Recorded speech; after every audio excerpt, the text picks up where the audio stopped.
Hello बच्चों। ये आपकी इस फिफ्थ चैप्टर की लास्ट क्लास है। इसमें रोल्स थ्योरम के और मीन वैल्यू थ्योरम का एक एक क्वेश्चन करवा रहा हूँ मैं। ठीक है। जैसे हमें फंक्शन दे रखा है जी F X is equal to X into X plus one E की power minus X by two और इंटरवल दे रखा है -3 to 0। क्लोज इंटरवल दे रखा है। और ये क्वेश्चन ये है कि इसको वेरीफाई करना है रोल्स थ्योरम को इस फंक्शन के ऊपर। रोल्स थ्योरम को वेरीफाई करना है इस फंक्शन के ऊपर इस इंटरवल में। तो सबसे पहले तो मैंने इस एक्स को अंदर मल्टीप्लाई कर दिया, तो ये पॉलिनोमियल फंक्शन है और आप सबको पता है ये एक्सपोनेंशियल है। और जितने भी पॉलिनोमियल फंक्शन होते हैं, एक्सपोनेंशियल फंक्शन होते हैं, वो सभी रियल नंबर पर कॉन्टिन्यूस होते हैं, आपको पता है। और उनकी दो कॉन्टिन्यूस फंक्शन की प्रोडक्ट भी क्या होती है, कॉन्टिन्यूस होती है।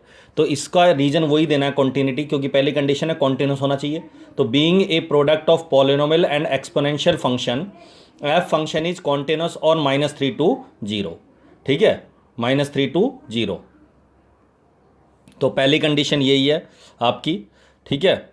तो कॉन्टिन्यूस, अब इसमें रीजन क्या देना है, फंक्शन के नाम लिखने हैं। पॉलिनोमियल फंक्शन है ये वाला, ये एक्सपोनेंशियल है, और दोनों सभी रियल नंबर में कॉन्टिन्यूस होते हैं, तो इस इंटरवल में भी कॉन्टिन्यूस होंगे। क्यों, -3 से लेकर 0 तक क्लोज इंटरवल लेना है। उसके बाद इसका कर दो डेरिवेटिव, प्रोडक्ट रूल लगा के। First function x square plus 3x, second इसका डेरिवेटिव करेंगे तो चेन रूल लगेगा ई की पावर -x/2 में। ई की पावर -x/2 और -x/2 का डेरिवेटिव हो गया -1/2 प्लस ई की पावर -x/2 और एक्स स्क्वायर प्लस 3x का डेरिवेटिव हो गया 2x+3। क्लियर है यहाँ तक। इसके बाद ई की पावर -x/2 निकाल लिया जी कॉमन, यहाँ बच गया एक्स स्क्वायर प्लस 3x, तो -हाफ से इसे मल्टीप्लाई करेंगे तो दोनों -/2 और प्लस का 2x+3। उसके बाद 2 एलसीएम ले लिया, 2 एलसीएम लेने के बाद ये 4x+6 हो जाएगा। उसके बाद मैंने देखा जोड़ेंगे -x² प्लस का x और प्लस का 6 ई की पावर -x/2। और ये जो है ये भी आप सबको पता है, डेरिवेटिव करने के बाद ये पॉलिनोमियल है और एक्सपोनेंशियल है, वही प्रोडक्ट रही। और जितने भी एक्सपोनेंशियल और पॉलिनोमियल फंक्शन होते हैं वो कॉन्टिन्यूस भी होते हैं और डिफरेंशिएबल भी होते हैं। तो which exist on -3 to 0 open interval, so F function is differentiable और -3 to 0।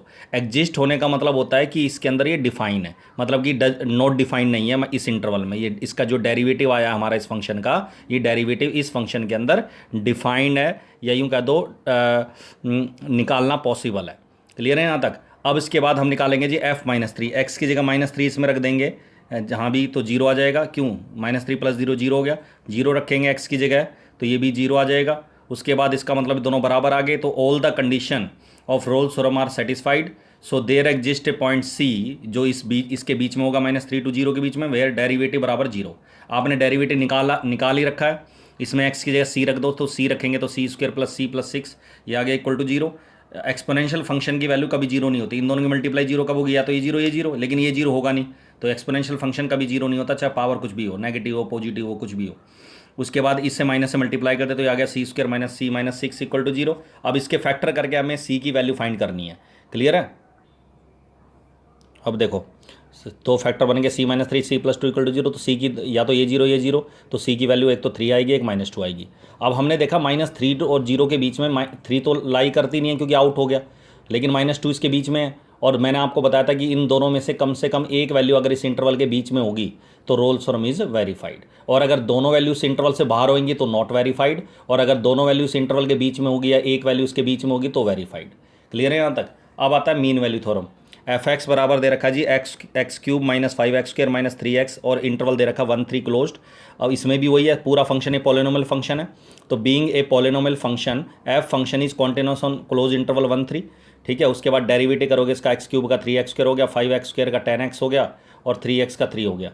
क्लियर है यहाँ तक। और ये जो डेरिवेटिव आया ये वही एग्जिस्ट कर रहा है 1 3 के अंदर, तो डिफरेंशिएबल हो गया 1 3 ओपन इंटरवल लेना डेरिवेटिव में।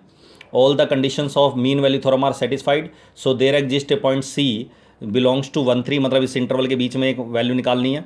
अगर क्वेश्चन आता है एप्लीकेबिलिटी कि ये बताओ कि एप्लीकेबल है मीन वैल्यू थ्योरम या नहीं है, तो बस दो कंडीशन सेटिस्फाई होगी, तो यहाँ लिख देंगे all the conditions are satisfied, so Rolle's theorem is applicable on this function on 1 3 close interval.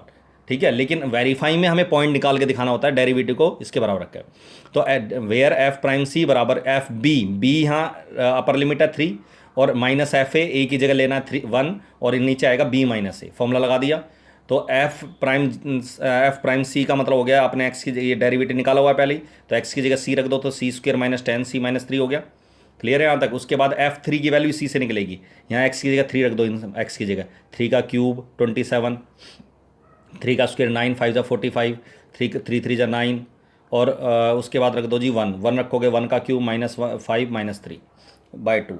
उसके बाद इन दोनों को माइनस करोगे कैलकुलेट करके तो -10 आएगा, 10 इधर जोड़ोगे तो +7 आ गया। इसके फैक्टर कर दिए जी 21 के ऐसे फैक्टर जो 10 आए तो 7 और 3 हो गया, -7 -3, तो इसके फैक्टर कर दिया। सी कॉमन आ गया, 3c -1 कॉमन आ गया, 3c -7 = 0, 3c -7 एक फैक्टर हो गया, एक c -1 = 0 हो गया।